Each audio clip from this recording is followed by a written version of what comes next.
Hi guys, Bomber here. Welcome back to the channel. Today is the time of Diana. On the screen there is a quick reminder of the rating system, and with that said, let's jump into the ratings. Diana is a 4 out of 5. Diana is a much better build around than Nocturne, and also a power card on her own. Later on, we're gonna be seeing cards which generate the Dusk Petal Dust, here on screen, which is the Nightfall trigger that we needed, although only a card currently generates that token, so we will have to wait. Overall, the Nightfall cards, as I already said in my Nocturne analysis, are aggro in nature, but require you to play them not on curve to activate the Nightfall keyword. An interesting idea could be synergizing Leona and Daybreak with Diana and Nightfall, Sun and Moon on the same deck. Daybreak cards activating the Nightfalls later on in the turn. This concept seems much more viable than putting Diana with Nocturne. Still, the clunky nature of Nightfall makes me not so certain about the direction this archetype is going to go.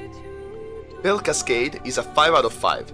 This trick is very good, and we will see this in Targon decks even outside of Nightfall synergies, even though it is obviously a power card in Nightfall decks. This is a cantrip which can save a unit from removal or complete a trade, or both. It is basically a better Radiant Strike, which is not so competitive just because spending one card for that little effect is usually not worth it. But with this, you redraw one, and the effect is even better. It comes at double the cost, it's true, but dropping a card is worth like 1.5 mana, and the better Radiant Strike part is worth 1 plus mana. Therefore, the value of this card is more than it costs. You just have the condition to activate Nightfall. Cygnus the Moon Stalker is a 1 out of 5. It could be interesting as a combo piece even though it costs 6 mana. On midrange and aggro decks, it has major flaws. It requires Nightfall, so this can't be played at turn 6 unless you combo it with Mana Spell, which means that you were slow before in the game, which is counterintuitive to midrange and aggro nature. It also comes at 2 health, which is very easily removed, most of the times only making you give temporary elusive for 6 mana. The combo potential is much more interesting, with Nexus Strike abilities such as Vayne, although there are better options like the Sump map.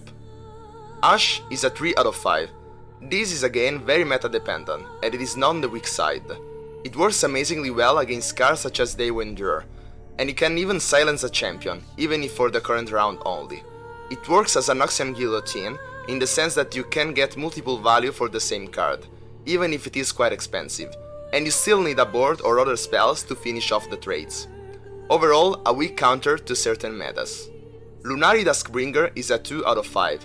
This is an auto-include in Nightfall decks, and useless in every other deck, so we'll have to see when more cards get released if the consistency of the deck will make it a consideration in the meta. Lunar Shade Stalker is a 4 out of 5. Every elusive unit has potential. This in particular can go into 2 directions. A great target for support synergies or a very great 2-drop on Nightfall decks. In either of the two, this card will definitely be played. Crescent Guardian is a 2 out of 5. This is sometimes a Mighty Poro and other times a better Iron Ballista. Therefore, this is on an average an Iron Ballista. Solid card will definitely see play in Nightfall decks, but this has less potential in other archetypes. So, that's it for this video, hope you liked it and find it useful, and as always, see ya!